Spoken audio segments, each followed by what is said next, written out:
host of the TNT Show on Wednesday Live every Wednesday at 7 p.m. Great guest coming up this week, Ruth Watson. She knows all the things that you know are important about keeping Scotland the brand. Don't miss it. The Nation Talks, Wednesday, 7 p.m. to Ruth Watson.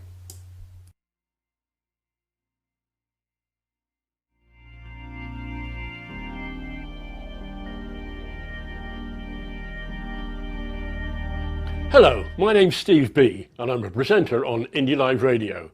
I present Music and Musings every Friday night at 7. The music, that's 70s classic rock, although we will take the occasional side road. The musings, well, they're thoughts on Scottish independence, politics and world events from my viewpoint, which is that of a grumpy old man.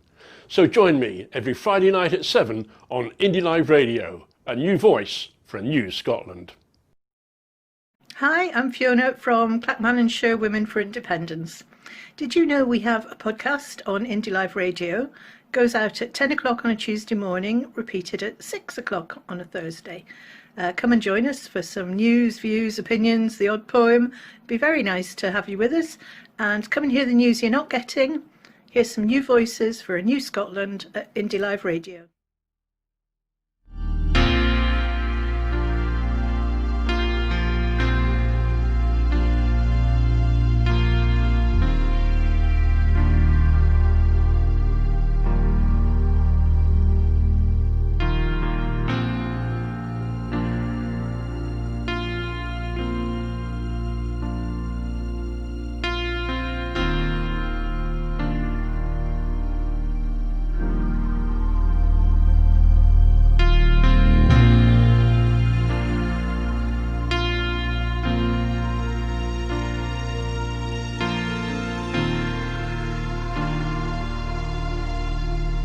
You can watch this again, you can be part of it. It's Independence Live, yeah. A few people asked about YouTube. It'll be YouTube/Independence Live. That's where you'll find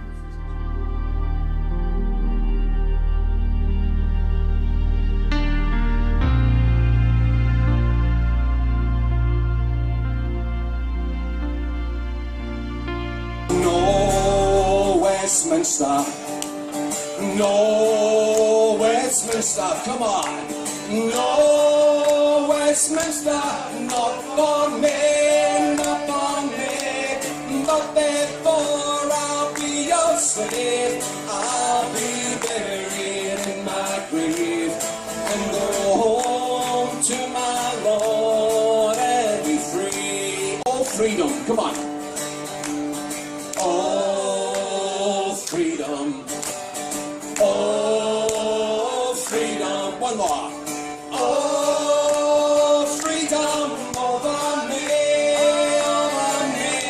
But before I be your slave, I'll be buried in my grave and go home to my Lord and be free.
Wherever you stand, get the fresh view of what's happening in Scotland with iScot. Celebrate everything about our country with intelligent, in-depth insight from lifestyle, culture to puzzles, and all the opinions you'll need. Whether it's digital or by post, subscribe now to iScot.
Hello, good evening, and welcome to the TNT Show. It's been another great day for British democracy. Having actively fought for many months against the publication of the so-called Russia report, we now learn from the UK government that they did nothing wrong. And if anything was amiss, it was all down to Alex Salmond. Well, who knew? I have to say one thing though. Even from a cursory reading of the Russia report, I'm left with one fairly outstanding conclusion, which is this government is the best government that money can buy. Hi, my name is John Drummond, and I'm your host for the next 60 exciting minutes. Thanks so much for joining us this evening. We have yet another great guest for you, and I'm really excited that she is able to be with us tonight. Stay tuned for her fight to keep Scotland a brand and all that that entails. But first, a few words about TNT. The nation talks. The nation talks to Scotland. The nation talks. It's you. You are the nation. We look forward to your questions live as we go through the show. So don't hesitate. If you hear anything or you want explanations, drop us a note. You'll see the details on the screen. You can also write to me at john@cleash.com. There's all sorts of channels you can use, and feel free to do so. Now to our guest tonight. The nation talks to Ruth Watson. Now, you know, among the best in the world, most of us would agree. But that status may be in jeopardy. Happily, Ruth is fighting to keep Scotland the brand well to the fore. Ruth joins us from Kirriemuir. How are you, Ruth? How are you coping with COVID-19? Well, I'm very good, thank you. Yeah, Kirriemuir's been a really nice place to be stuck. We're extremely lucky here. There's lots of space, so it's been very easy for us to get out into the woods and the hills and the glens, even when we were allowed to just go 7 miles from the house. That takes in a large part of some of the most beautiful countryside Scotland has to offer. So we've been really, really lucky. We've had enough, you know, we had stores put by because we could see there was trouble coming. We've got a house, which means that everyone has space. You know, there's been a few hair-raising moments to do with employment and income, but we're all here, we're all well, and we've been part of a community that's been looking out for each other. It's been really terrific, the way that folk have kind of reached out to each other. So I've been doing a phone befriending. Lots of my colleagues have been doing going out getting messages in for people, and you know, making sure prescriptions are taken care of. So I think it's been really rough for a lot of people. My heart goes out to people who have been stuck in flats or have had to worry about, you know, how do you socially distance when you're going down a tenement stair? How do you socially distance when you're surrounded by hundreds of thousands of other people? But in Kerry, we've been lucky. I had a close family member who was living in England, who lives in England, who was very, very ill. He was in intensive care twice with COVID. So it has really reinforced for me how desperately important it is that people wear a mask, they stay safe, and they dinna day a Cummings. Well, they shouldn't do a Cummings, that's for sure. So, tell us a bit about your background, Ruth. Where were you born? Where do I start? What was your early childhood like? Well, life has just been. I'm one of these people. I've been sort of ludicrously lucky, and even when stuff's hitting the fan, I seem to come out the other side. So I had a really lovely family upbringing in Edinburgh. From a slightly shaky start. One of the reasons why I have been politically aware for much of my life is my parents were very politically aware, with a small p. They weren't party political, but they very much felt that we had to be the change we wanted to see. So I'm adopted, and one of the reasons my family wanted to adopt children was to try and share the good fortune they had. So they adopted me. The story my mum told me, we were on holiday in Switzerland. I was 16 years old. I knew I'd been adopted all my life, I'd known, and we were going down an Alp, and my mum decided that was the time to sort of tell me what she knew about my background, which is very little, because in those days adoption was sort of meant to be for life. It was never thought that you would know your background. So she said, well, you know, we decided we wanted to do some good, and the church, I was adopted through the Church of Scotland. And the church said, if you want to do real good, you will adopt someone from a hard to place category. So that was kind of new to me, to sort of thought that right from the beginning I'd been considered perhaps something of a problem. And she said, well, and there were 3 categories. She goes, there was the older children, and we didn't want older children because we had young children ourselves. Well, I knew I was taken at 4 days old, so I thought, well, that's that out the box. And she said we had mixed race children, and I thought, well, I'm white, so that's not it. And she goes, and we've got people with disabilities and learning needs. And I thought, okay, so what's coming now? And it turned out that what little she did know was that I was half Algerian. And subsequently through life, I've through a series of bizarre events, actually involving me staggering home from a nightclub. In fact, the nightclub that was in Train Spotting, I was walking home across some rough ground, 3 o'clock in the morning, didn't have any money for a taxi, and but there were some gadgets behind me, so I was kind of staying close to the lads in front, and I knew they were speaking an Arab dialect because I learned a bit of Arabic, and so we got to sort of the lights and the Tron in Glasgow, and I stopped them and I said, I don't suppose you guys know where there's a cash machine, do you? And they pointed me in the right direction. And as I was walking off, they said, excuse me, but where are you from?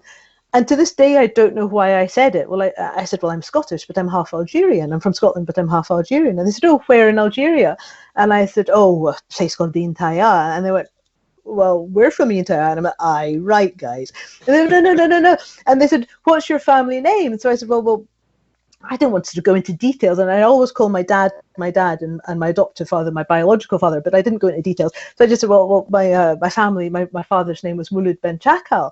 And they went, yeah, we know him. And I said a few choice words because I thought they were pulling my leg. And I went, and they went, no. He was a really famous championship boxer in Algeria in the 1990s. He won against France. The whole of Algeria was cheering. He was like Muhammad Ali of Algeria. The whole of the nation was cheering for him when he knocked the Frenchman out. And I went, yeah, my goodness, how can I get in touch with him? Because there'd been the civil war in Algeria, and I tried through the Red Crescent to make contact with family. Whole long story about how that all happened. How I sort of knew how to find my biological mother. So under this lamppost in the middle of Glasgow, in the middle of the night, with sort of the sound of this nightclub still going on in the background, we're exchanging phone numbers. And 2 days later, I got this phone call. And it was like, congratulations, Ruth, my friend in London is your cousin. So they gave me this guy's phone number, and I phoned him up, and he went, oh my God!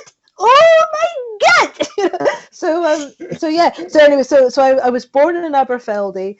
I was delivered by the inestimable man, Dr. Wati Yellowlees. And again, bizarrely, many years later, I was doing a program about, I can't remember what it's called, not biorhythmia, the kind of agriculture where you sort of, you pick the plant when Mars is in the right, Mars is ascending kind of thing. Yeah.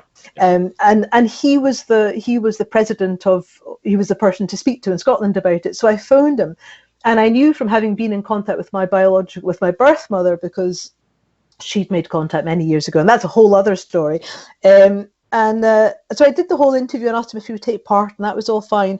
And I knew that he'd kept in touch with my biological mother all those years. And I said, but by the way, I don't suppose you remember of this woman? And I said her name, and he said, yes, I do. And I said, you delivered a baby? And he went, yes, I remember. I said, I'm the baby. And he went, oh, my child, how are you?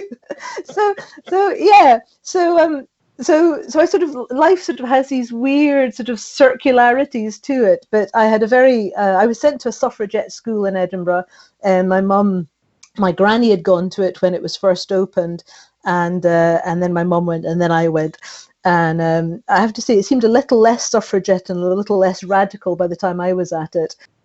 But it was an interesting education. It taught me a lot about people, and how snotty people can be. But luckily, I had a very sound mum and dad who sort of saw me onto the right side. Good, excellent. Tell us how you ended up in prison at Cottonwood. Well, that was actually part of me being raised right. So my uncle had been, he was a very staunch anti-nuclear activist, and he'd actually been on the Aldermaston March. But I didn't really know that. I just knew that I was raised in a house where everybody thought that nuclear weapons was wrong and immoral, but not sort of overtly. And I got involved in the women's movement when I was about 18, 19, I sort of became very much involved with sort of feminist activism. And there was a demonstration down at Greenham Common, and I went, and I thought, wow, this is brilliant. And we came back up, and then I found out more about.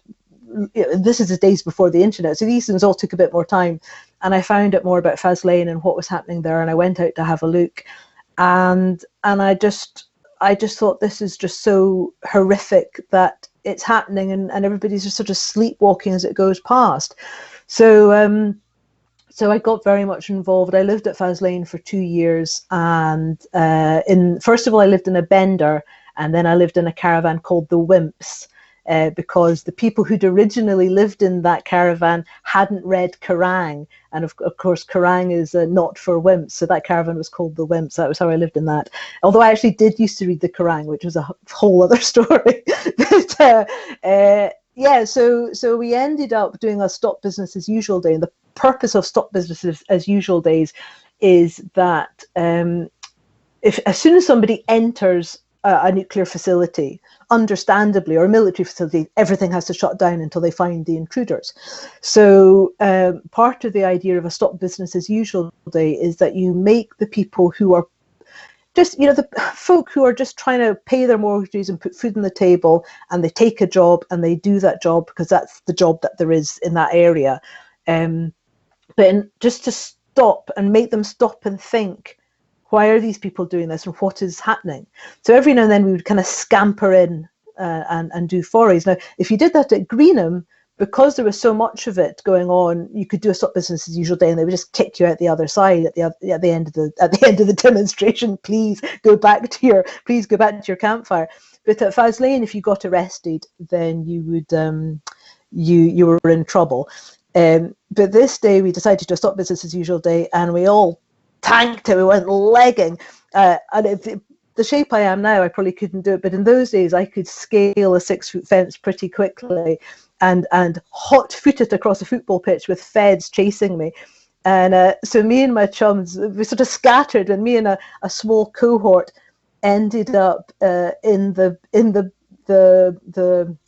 bin lorry, which it turns out is the second most expensive, apart from the submarines, it's the next most expensive vehicle on site.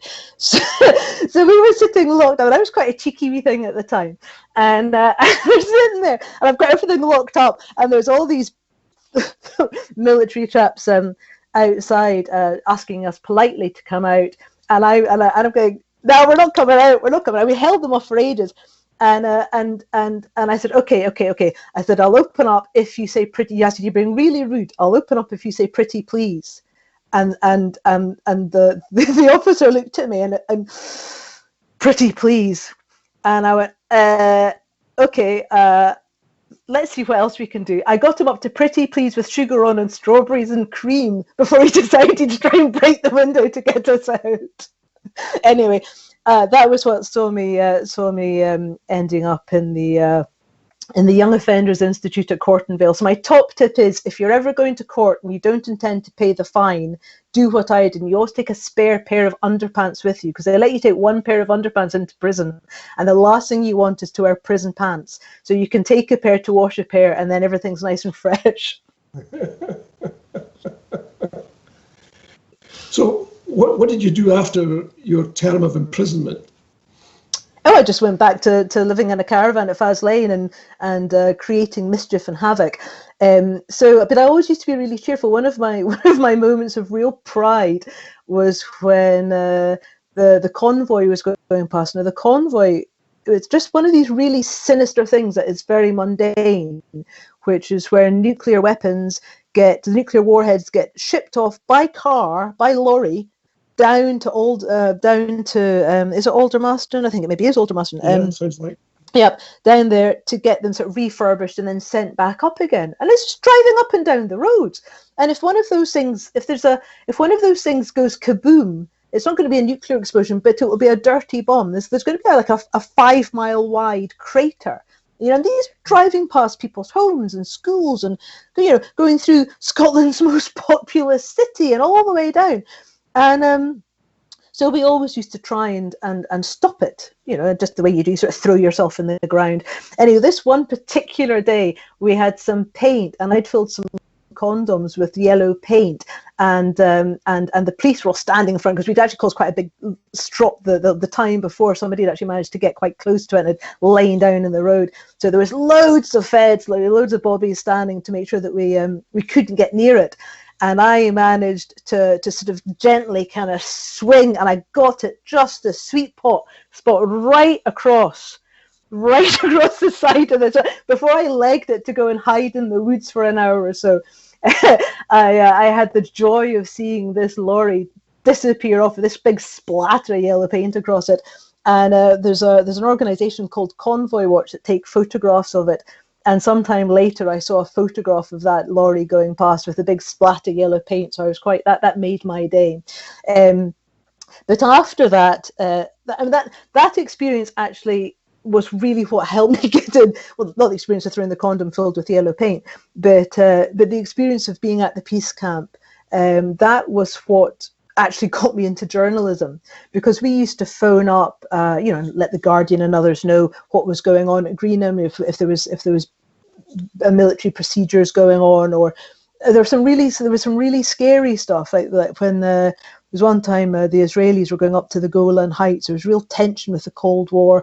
We knew that the Israelis were going up with missiles to the Golan Heights, and it was really scary. And it was the one time that I've seen the nuclear missiles going out. And we knew the nuclear missiles were in it.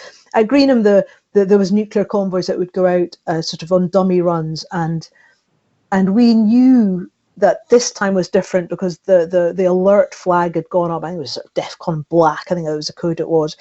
And this time when the soldiers came out, they weren't, they were serious and they were scared. And that night we actually had soldiers coming down to the campfires to talk to us about it because they were scared. I mean, it was nuts. And I'm sitting looking at all these people going about their daily business thinking, Armageddon could happen tonight. I know that there are nuclear missiles out on Greenham Common. Armageddon could happen tonight, and everybody's just going about their business like nothing, like it's business as usual. So we were talking to journalists and trying to get people to listen, and that was the point at which I really understood how important honest and fair journalism is to democracy. So some years later, when the opportunity presented itself, that was when I started training as a journalist to try and genuinely spread information and give people the opportunities to make choices based on sourced information and genuine facts. I think what we'll do is, that's very interesting. I think we'll come back to that in a second. Tell us a little bit about Keep Scotland the brand, because I expect some of the audience will know about the work you're doing, but many people might not. Well, Keep Scotland the brand came out of several things. When I was working in Orkney and Shetland, I sort of became a sort of de facto fisheries and farming correspondent because, I wasn't the official, don't let me take that kudos, I wasn't the official farming and fisheries correspondent, but I was a freelance. And so sort of the local crew weren't able to take on some of the work that was being asked by, if the World Service wanted something done, for example. So I was very interested in farming and fisheries. I get very dewy-eyed when discussing sort of square net as opposed to diamond mesh. But so that gave me a grounding, having lived in and worked in Orkney and Shetland for a number of years, having helped shift bales and bring out lambs into the world. I had a bit of an understanding about farming and fisheries. And then in the 1990s, when I was still working as a journalist, the Scotland the brand marketing campaign was launched in Scotland. And it was an act of marketing genius, and I noticed it and took note of it and applauded it. And then life took me down the road of motherhood, and my husband took work overseas. And so we ended up living in Malaysia for a number of years. And over there, I became very conscious of how important Scotland's brand was when you were going into some of the upmarket supermarkets. And I became friends with a guy who, he was the buyer for a supermarket chain in Malaysia and Singapore. We became friends over Orkney cheddar on his shop shelf, and I asked him if he could get the smoked cheddar. So we got chatting about it, and I noticed that he had, you know, Scotch lamb and Scotch beef. He sold water. Now I used to get these big water cooler bottles for about 4 ringgit, which is about £1. And that was reverse osmosis treated because the water coming out of the rivers there was so badly polluted. And he used to sell a litre of water for, I think it was 5 times that. Pardon me, I think it was 16 ringgit he sold it for. It's £4 for a litre of water. And he sold it, huge big stacks of it. And there's a big sign saying, Scottish water, filtered for 10,000 years by Scots granite. And that is the power of Scotland's brand. This guy had a $30 million annual budget for buying food and drink for the supermarket chain. Yep. And he said to me, I am desperate to get Scottish produce. He said, when the first line caught salmon is bought, I have people bidding to buy it so that I can get it flown over here to put in pride of place on the display. And he said, I find it really hard that the embassy had changed.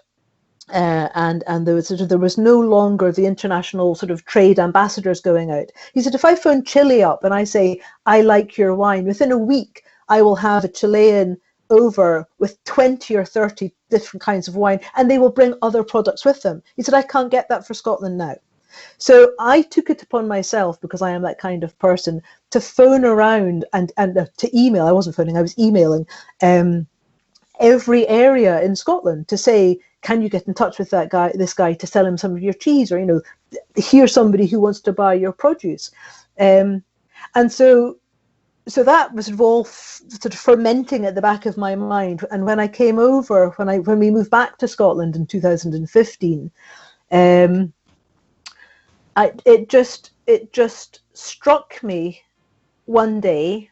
I must have been about 2016, 17. I was in the shop and I looked around, and I live in an agricultural area, and the carrots had been, you know, I started over carrots. The carrots had been Angus carrots. They hadn't been anything fancy. They had just been Angus carrots. And then this day, they weren't Angus carrots. They were Great British carrots with a half Union flag across them. Now, that is indeed technically correct. However, knowing as I do that local provenance is excellent for business. The more local the provenance, the better business is. Research time and time again shows this, and I'm enough of a nerd that I knew that.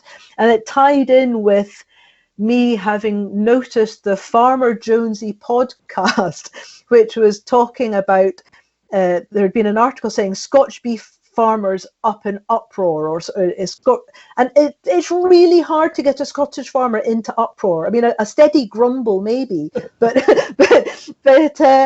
and it was because the Japanese, during the Japanese-Canadian CETA trade talks, the European Union had been asked to submit their protected geographic indicator names for protection, and across the European Union, 3,000 food names had been submitted.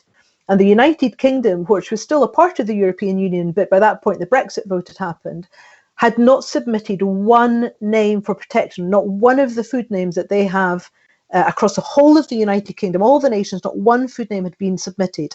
And that was the point at which I started looking more at what was going on, because my journalistic nose, I knew that there was something up.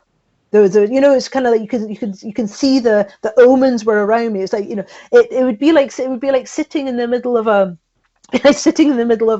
disaster movie and sort of shouting, "Send me a sign, O Lord," you know, and there's lightning bolts and crows everywhere. You know, it's pointing at you. There's something happening here. So I did a bit of digging and I spoke to a few people, and that was when I realised that Scotland's brand was significantly in trouble and the potential for being eroded. And nothing I have seen since has given me cause for optimism. But I do have to say that any movement is only as good as the people who are supporting it, and people sometimes say, "Oh, Keep Scotland the Brand is my campaign." Well, I am very protective of it. I founded it, and I have I do it completely for nothing at my kitchen table. But the campaign would be nowhere if it wasn't for the hundreds of thousands of people across Scotland who have made it happen. I work my socks off making people aware about it. But the day that I really knew, and it's going to, you're like howling at the moon and you don't know if anybody's listening. And one day I was standing outside the Fheàrr Farmers Market, and I dare you to say that quickly after a few gins, and a gentleman sidled up to me and he said, "Are you the reason I'm getting all these emails?" And I looked at him and said, "Oh, I do hope so." And it turned out that he was the general manager of a soft fruit supplier, and he had been inundated with thousands of emails, and I've been getting feedback from across businesses across Scotland that is actually really helpful to them. It's been really helpful to them to make the case, especially if their headquarters are further south, for them to be able to show the volume of weight of people who genuinely and sincerely and politely and positively and cheerfully are saying, "You've got to keep Scotland the brand, because this is what matters." When you speak to farmers and fishermen, I mean, some of the farmers I've spoken to, and it is, I mean, this is not a party political campaign, and we all have to eat. So some of the farmers that contact me, or that I speak to, is because I wander around speaking to people at shows and stuff, and they're furious. It doesn't matter, on the whole, it doesn't matter which side of the political spectrum they're from. They know that Scotland's name is good for business. They know that they have worked really hard to develop Scotland's international reputation for business, and so it would be like somebody taking the McDonald's Archies and saying, "We'll just scrub that, and hey, how about we try this logo?" You know, I mean, that's Scotland is the brand, and we lose that at our peril. And I think that we're really at the point of being faced with not just an existential, but a fundamental challenge to the viability of Scotland's farms and Scotland's products. And with that, you've got the first duty of any government is to feed its people. And food security is national security. Stuff Trident. You can't put Trident on toast and feed hungry kids. You know what I mean? So you don't have national security. The beast from the east, and I don't know about you guys, but for us with coronavirus, I didn't see pasta or rice or flour for 8 weeks, 7 weeks, 9 weeks. There was nothing on the shelves. Now, you can't tell me that investing in a weapon of mass destruction is a good sound investment when as I sometimes say, Kim Jong-un could sail up the Firth of Forth, and if he had a pallet of bread and a couple of litres of milk, he'd be handed the keys to the city.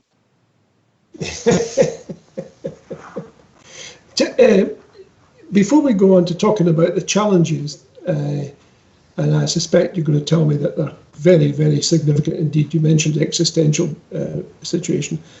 How does Keep Scotland the brand function? You say you are part of it, but for the people watching and listening, can they be part of it, or is it primarily directed at producers? Keep Scotland the brand is for everyone. So I founded it. I generate the material. I'm the one who's got the Facebook page and the social media platform. But if it was just me on my own howling in the dark, the campaign would go nowhere. The campaign absolutely and completely relies upon how much people care about Scotland's name for business, how much people care about the quality of food in their plates, how much they care about our economy, because it's not just about food and drink. You're talking about our textiles, you're talking about our science base, you're talking about our veterinary studies, you're talking about our industry, you're talking about tourism and hospitality and culture. So it's not just about food and drink. But food and drink's an easy thing because you can see the carrot on the shop shelf before you. So yes, please, everybody get involved. In fact, so many people across Scotland have been involved. We have crowdfunded through crowdfunding, because I have no budget, it's just me, I have no budget. Through crowdfunding, we have been able, and the goodwill and the dedication and kindness and support of people across Scotland, we have managed to print and distribute over 450,000 leaflets across Scotland, Keep Scotland the Brand leaflets. And I think that's just a phenomenal effort, which really speaks of the nationwide feeling that people have about this. So yes, people absolutely can get involved. Speak to people about it. If you see products on the shop shelves that aren't properly labelled, you know, if why is it we can't find own brand Scottish butter anymore, and yet we're being told that Scottish dairies are going out of business because there's no demand for Scottish butter? You can't support it if you can't see it. So, you know, what would your advice be then? What would your advice be to the man or the woman in the street who's listening to this, watching this tonight, and they say, gracious, this resonates with me so strongly because I see this every day. What would you encourage them to do? To write to the head of the supermarket, if it's a supermarket, or how ought they to take that motivation that they have and exercise it to make something happen differently and better? Well, first and foremost, I think that this is part of a coordinated effort. I don't think that I don't think that the money that is coming into the supermarkets from customers is necessarily the primary driver. I've spoken to supermarket managers who tell me that they know that they can sell 4 times the amount of produce if it's labelled Scottish, but their managers further south won't change that. So they've told me that they don't think that this is purely driven on market. So that's one thing to bear in mind, is that we're actually maybe looking at something that is bigger than just the bank balance of the supermarkets. What are they suggesting is the driver? Well, I wouldn't wish to be putting words into anybody's mouth, but the David Cameron was the person who started the Great British Campaign, and that has been the Department for International Trades. That has been their mission for the last 3 or 4 years, and I hear from very well-placed sources that it is being ramped up to prepare for a blanket Brexit Britain sort of marketing campaign. Brand Britain is going to be what's going forward. Even though, for example, I get emails, or I used to get messaged occasionally by a very agitated cheesemaker in Cornwall who was really worried about losing his brand identity. And that's the thing. This isn't about Scottish protectionism. It is, if I see a lettuce from Lancashire, it makes me really happy. You know what I mean? Because I know where it's come from. And you know,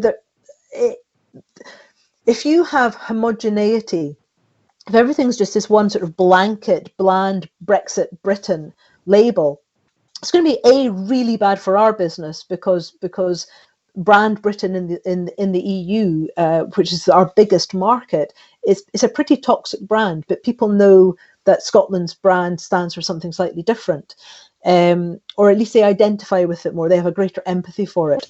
But if people want to make a difference, and again, I must reiterate that hundreds of thousands of people across Scotland already are making a difference.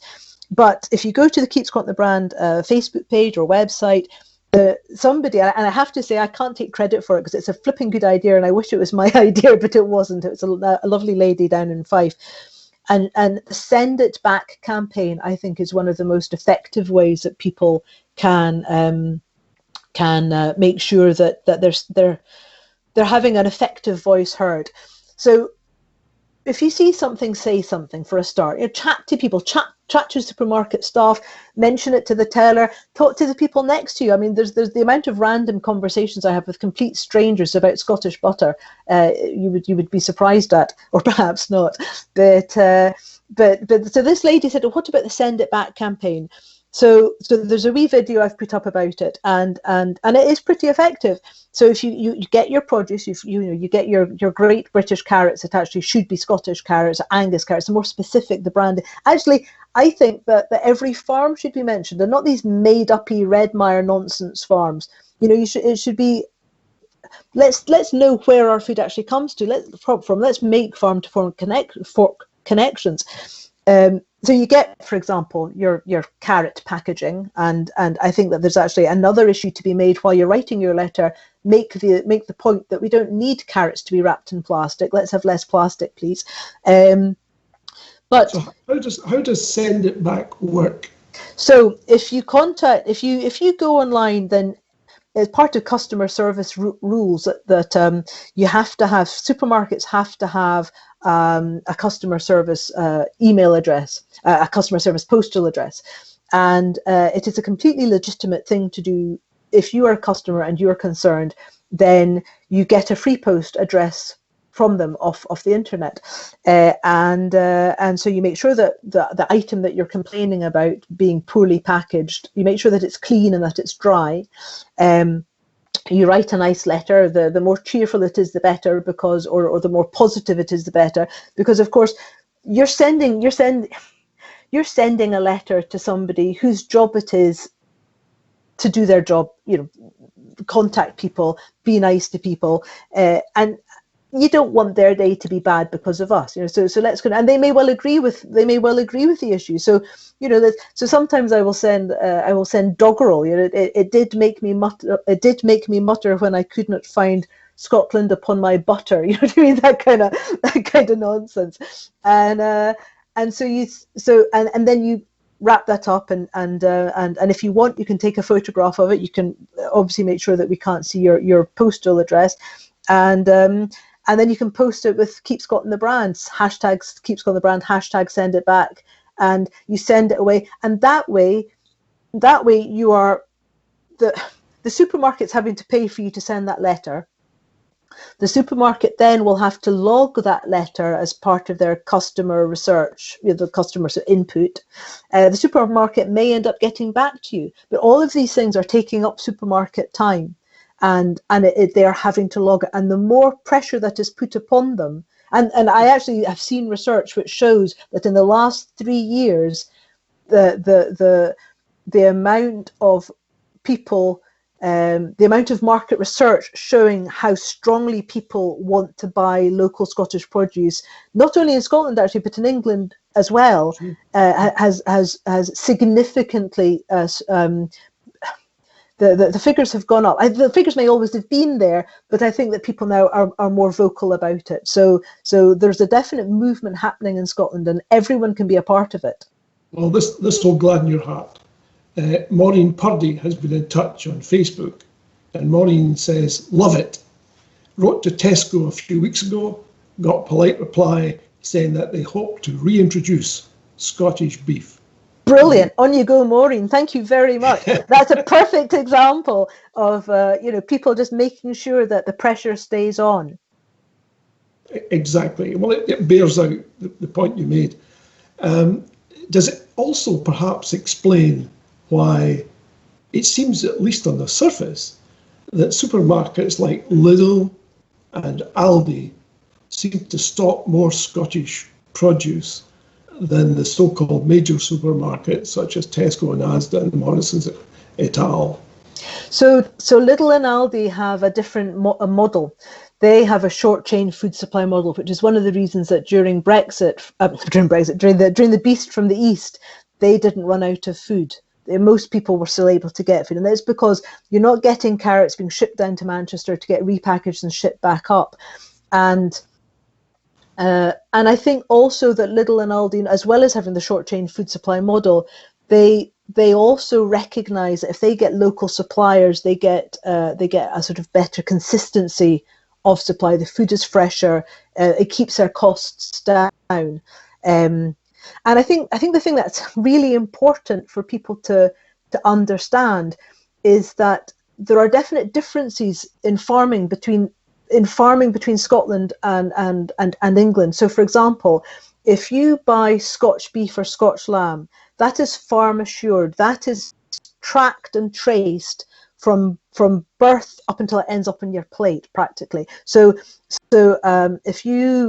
when a lamb is born or a calf is born and it's a Scotch beef or Scotch lamb certified lamb, that every step of that animal's journey is tracked. So you have got full life farm assurance, and it's inspected, so that even the even the crates or the way the vehicles that are transporting it, everything is checked. So animal welfare is significantly higher. When the Conservatives put a bill back in 2017, I think it was, in December, saying that they wanted to remove animal sentience as a legal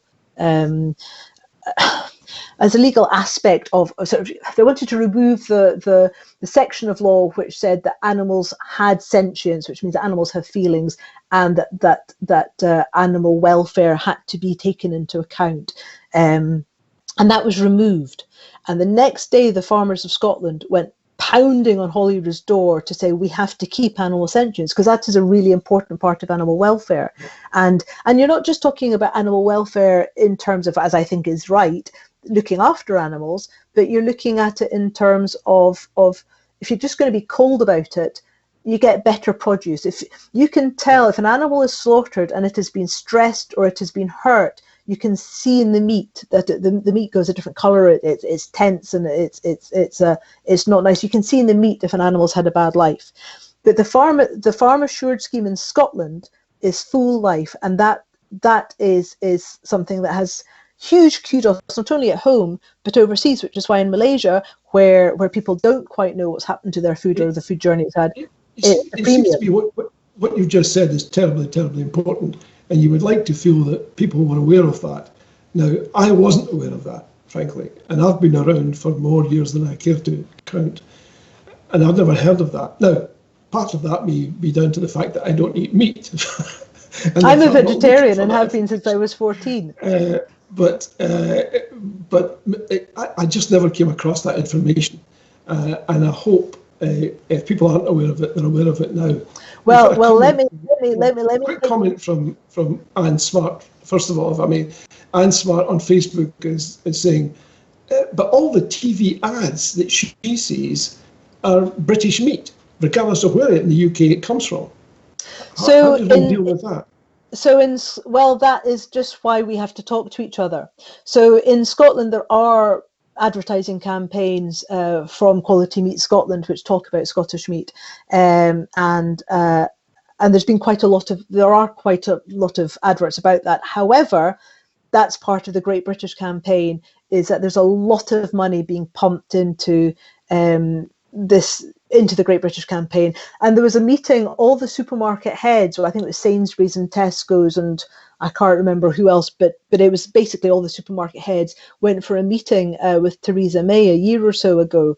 And I clocked that because I thought, well, here you go. That's going to be them being, talking about Brexit and food security, and almost certainly I knew that the Great British campaign was meant to be getting a bit more of a solidified relaunch. But one of the other things that it's really worth bearing in mind, especially when we're talking about food standards being eroded with the Brexit bill and the agriculture bill coming up, even today with the red tractor scheme in England, so I think it's 90% of farmers, or over 90% of farmers, and sheep and Scotch sheep, Scotch lamb, Scotch beef, and quality select pork.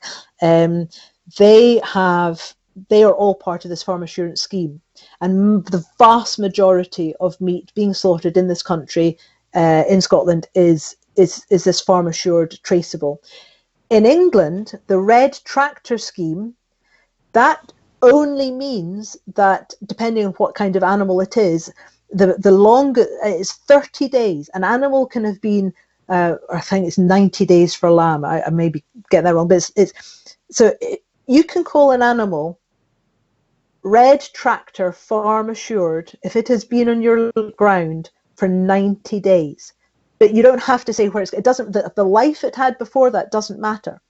So I can see a scenario where at the moment it's predominantly livestock coming in from overseas across Europe, which at least are being raised to relatively high standards. I mean, Europe has very high standards. But looking forward, that may well mean that produce can be coming from anywhere, raised under any conditions, and it only has to be on a farm in England. The red tractor farm, the red tractor flag, all that means is that the animal's been on the farm for 90 days, and the whole life history before that, whether that animal came from a product that has been pumped full of all sorts, you don't know after we lose our agricultural standards what that's going to mean, and that really worries me. Doesn't it also mean that the likelihood is that people have to trace margin, they have to chase margin, otherwise they'll go out of business. So when you introduce, if I may say so, inferior products from wherever, and these go on the marketplace, they go on the marketplace because they cost less. And therefore, what tends to happen, surely, in conventional marketing terms, is that you've got to drive to the bottom, i.e. that if you're competing with somebody whose standards are low but permissible, then you're in the business of trying to compete with that person. So therefore, the only thing you can do to avoid going out of business is to drop your standards. Yes, that's exactly it. Pressure. Yeah, there's a question come in actually, Ruth. It's a little bit controversial, but you might want to opine on this. What are your thoughts on a boycott of the Union Jack brand? And Lenny Harry says that some of us are not buying these products. Is that helping? So Keep Scotland the Brand is a positive campaign for provenance. And to be honest, a boycott campaign on food and drink is the easiest campaign for a government, for example, to crush. All you have to do is put a union flag on absolutely everything, and at the end of it all, you're going to have to eat something. So in the end, you buy it and you go, oh, well, I tried and I failed, and now I feel really bad about it. And also, so there's a number of threads to it, one of which is local people need local jobs. And I've spoken to farmers who say that they've walked out of supermarkets in disgust when they've seen the way that their produce has been branded, because they are proud of the provenance that their food has, and they know the importance and the value of the Scottish brand. The other thing is, if you live in a community like mine, unless you're prepared to travel for several miles to get to the next supermarket, there's only the food on the shelf that there is to buy. So if there is nothing on the shelf to buy, how can you, what are you supposed to do? And that's why the Send It Back campaign, I think, is very useful. And the other thing is that, well, local people need local jobs. And if you positively engage with people and say, okay, well, I had to buy this because it was what was on the shelf, but I'm going to send it back and I'm going to tell the supermarket why I don't like it. But the other thing is, the last thing that I wanted to do was to make people feel that, for example, their job might be under threat if they supported the campaign, or if they weren't good enough because they had to buy this produce, then somehow they weren't a part of the campaign.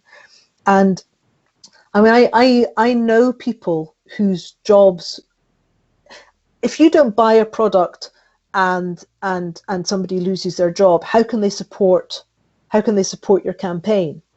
And I suppose the other factor, Ruth, is that you're right. There's a possibility that everything will get branded one way. The other issue is a moral one, which is that boycotts are met by boycotts. You know, if you say to somebody, "Don't buy this" or "Put it back," obviously that's a personal choice, and people are free to do that. But if it becomes general, then it could be encouraged elsewhere in relation to Scottish products, and that really doesn't make a lot of sense, it seems to me. No, and so I mean, I don't have an issue with buying goods from anywhere as long as it's been ethically made and ethically provided. And I want people to trade with Scotland and to Scotland and from Scotland. I think that there's a subtle but significant difference. I do not like boycotts, but I do like positive purchasing. Yeah. So I will actively choose to buy those things which meet my values. And I often will tell people that I will buy their produce because it meets my values. And I think that one of the strengths of the Send It Back campaign is that you're still able to buy the produce if you can see that it's a Scottish farmer or whatever. It doesn't matter. Actually, sometimes I've been known to complain. I've been known to complain on behalf of Lancastrian farmers. You know, it's actually let's not lose what we have, which makes us distinct and special. I like buying, for example, Jersey potatoes. Jersey potatoes are lovely. I think Ayrshire potatoes are amazing. But you know, you wouldn't think of making a Jersey potato a Great British potato, because what would happen to it? And exactly. I mean, I think that I do not want to be somebody who is building walls. I want to tear walls down. Excellent. That makes so much sense. On a sort of general note, people listening and watching might want information or advice. Can you give us your website address, please? It is www.keepscotlandthebrand.scot, and I'm always very grateful to the kind people, the supporters who fund our .scot domain name, because my campaign, this campaign, has no budget. And some very kind people have made that website possible. So it's an anonymous donation. I don't know who it is. So whoever it was out there who paid for it, thank you very much. Now, if somebody wants to send you a donation, how do they do that? Well, I actually don't have donations. I kind of don't need the money. Does that make sense? I mean, I don't. We did have a crowdfunder, which a lot of people supported for the leaflets, but actually Keep Scotland the Brand doesn't have overheads because I just do it at my kitchen table. So I think if you want to support the campaign, spend some time, buy some stamps so you can do lots of sending it back to the supermarkets, please. Yeah. Okay, cool. There's a question has come through from Indie Warrior 73 on Periscope. Why does it cost more to buy Scottish meat in Scotland? Well, there are two answers to that. One of which is because Scottish meat is raised to higher standards. And if you're comparing it with New Zealand meat, then New Zealand meat is raised to very good standards, but you will have a farm in New Zealand will be about the size of the half of Scotland, you know. So it's what you're saying, John, about different overheads and different expenditures. What is nuts is the way in which we've allowed supermarkets to just basically take over. I mean, supermarkets aren't the bad guys. Supermarkets put food on our plates and make it accessible, and there are some lines which are affordable for a lot of people, but there's actually no reason why food should be as expensive as it is, although it's in relative terms less expensive than it was. And that expensive cut of meat that's on your shelf, that money isn't making it back to the farmer. And I think that we have to have a real rethink about how it is the supermarkets make these massive profits, and yet many farmers are really toiling. They're running to stand still, and a lot of the time. So, for example, milk. A lot of the time, I was hearing that one of the country's largest milk producers makes a penny on a litre of milk profit. The rest of it is swallowed up. And I've heard of many stories of milk producers. By what? By whom? Well, by supermarket deals. The supermarket. So it's kind of what happened with pennies and with pennies and Marks and Spencers. You probably think, oh, it's fantastic! Okay. I've got this exclusive deal and it's amazing, and then you find your margins are being slashed, and then eventually they go to somebody else that they can kind of pimp out. So I think that one of the reasons it costs so much more to buy Scottish meat in Scotland is because there is, well, for a start, high standards cost, and farmers do produce food. It costs a lot to produce food, but if farmers were being properly recompensed and getting a better a better cut of the cut, if that makes sense, then I think that perhaps if supermarkets were a bit fairer, the things, we just need to shunt our food production and our food pricings, I think, in a way that makes it fairer for the producers and doesn't mean that people can't afford to feed their kids. Okay. Is there somebody in the Scottish Government who's charged with looking at all of this? Because it makes so much sense. I can't speak for the Scottish Government. I wouldn't dream of speaking for those people, but I do know that there are a lot of people within within Scottish agriculture who have a lot of conversations. If you ever go to the Scottish Farmer, a good plug, Scottish Farmer and Farming Scotland magazine. Well, I write for Farming Scotland magazine. I have a monthly a column comes out in that. But the Scottish Farmer, if you read those publications, you will see there's a lot of conversations going on about all of this to do with food and drink and food supply. That's good. We've only got a short amount of time left, Ruth. So time has flown. Time has flown. Could you take off your Keep Scotland the Brand hat, maybe, and just for a couple of minutes, just put on a different hat, or bareheadedly tell us what you think the future for independence is? Well, Keep Scotland the Brand, as you know, is a strictly party neutral, politically neutral campaign. However, I myself am deeply political, and I just keep, at the moment, I'm looking at what's happening in Scotland, and I think that we may be facing our Yugoslavia moment. You know, sort of nothing looks like it's going to change until suddenly everything does.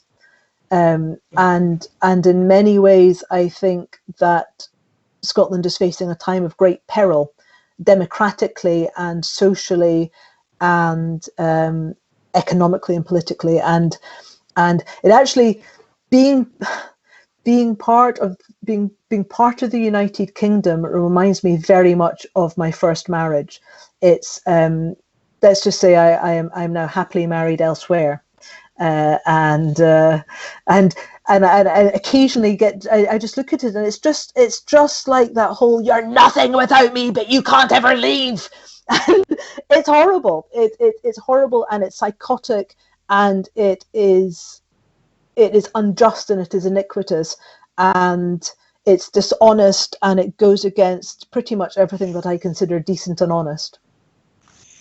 Oh, that's a very good summing up. Thank you very much for that, Ruth. Well, folks, our time is almost up. A big thanks to Ruth. Thank you for having me. It's been a great pleasure. Do check out our website, Keep Scotland the Brand. What you've heard tonight, I suspect, has only scratched the surface. We've had 60 minutes, but from what Ruth has been telling me, there's a whole raft of questions that come to mind, and I suspect many of the answers to those will be on the website. A big thanks to all of you for watching. We hope you've enjoyed it, and we hope you've enjoyed the Nation Talks to Ruth Watson. We have a formidable list of guests lined up for future shows. Stuart Cosgrove is up next week, and he'll tell us all about his illustrious career in broadcasting. And we'll likely, no doubt, talk about Off the Ball. You don't want to miss this show. Join us next Wednesday at 7 p.m. for the Nation Talks to Stuart Cosgrave. Look out for the Constitution column in the Sunday National at the weekend. It will be written by Dr. Elliot Bulmer. And very importantly, and I always say this, and it's true every week, support IndyLive, support IndyLive Radio. These folks are pulling out all the stops to provide you, not just with the TNT show, not just with wonderful guests like Ruth, but also so much else besides. Go there, enjoy the programming, and if you enjoy the programming, send them a donation. They have a crowdfunder running. It's operating right at 60%. There's 40% to go. You can help fill that gap. I hope you will do so, particularly if you like the TNT show tonight. Oh, and by the way, we're still talking to the BBC. We're still suggesting and offering them a guest spot, just like Ruth enjoyed tonight, to come on and so they can tell you why people should enjoy their offerings. Join us next Wednesday. for Stuart Cosgrave, 7 p.m. And remember, it's been a great day for British democracy. I want to leave you with two thoughts. Boris Johnson is in Orkney tomorrow, and the following day he'll be back in ignorance. And let me leave you with one little thought. Employomania, there's a word. You can use it all over the place. Employomania. It means manic desire to hold public office at whatever cost. Thanks for joining us. Good night, everyone. See you next Wednesday.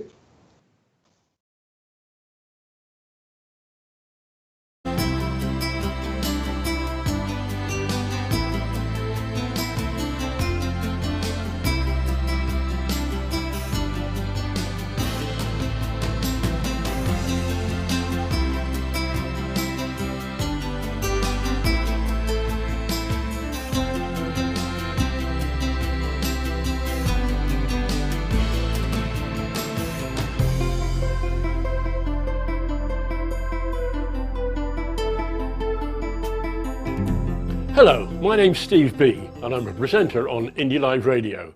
I present music and musings every Friday night at 7. The music, that's 70s classic rock, although we will take the occasional side road. The musings, well, they're thoughts on Scottish independence, politics and world events from my viewpoint, which is that of a grumpy old man. So join me every Friday night at 7 on IndyLive Radio, a new voice for a new Scotland. Hi, I'm Fiona from Clackmannanshire Women for Independence. Did you know we have a podcast on IndyLive Radio? Goes out at 10 o'clock on a Tuesday morning, repeated at 6 o'clock on a Thursday. Come and join us for some news, views, opinions, the odd poem. Be very nice to have you with us. And come and hear the news you're not getting. Here's some new voices for a new Scotland at IndyLive Radio.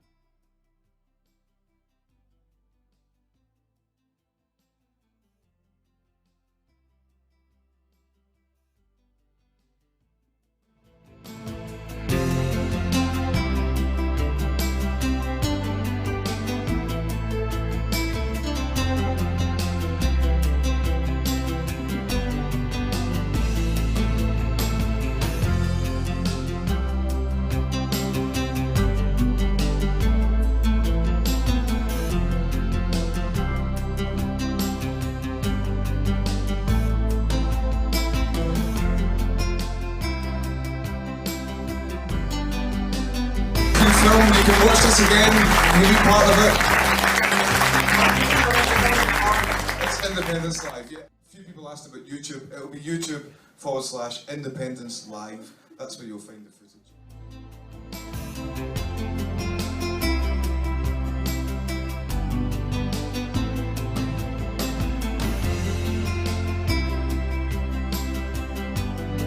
No Westminster. No Westminster, come on.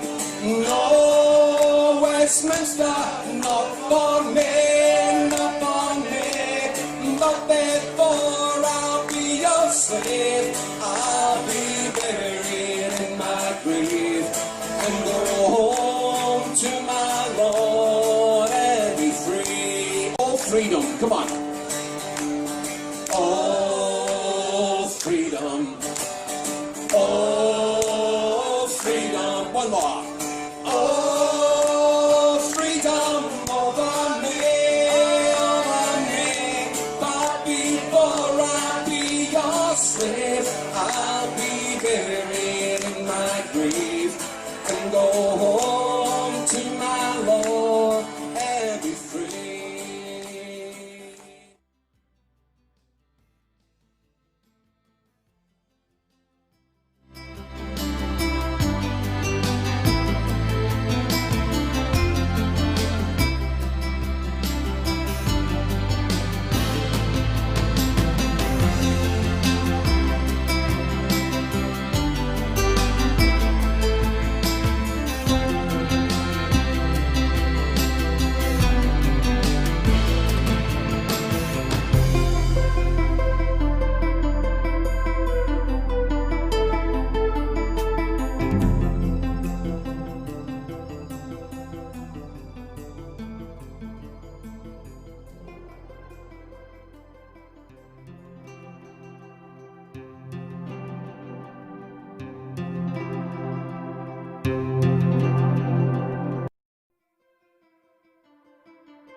Wherever you stand, get the fresh view of what's happening in Scotland with iScot. Celebrate everything about our country with intelligent, in-depth insight from lifestyle, culture to puzzles, and all the opinions you'll need. Whether it's digital or by post, subscribe now to iScot.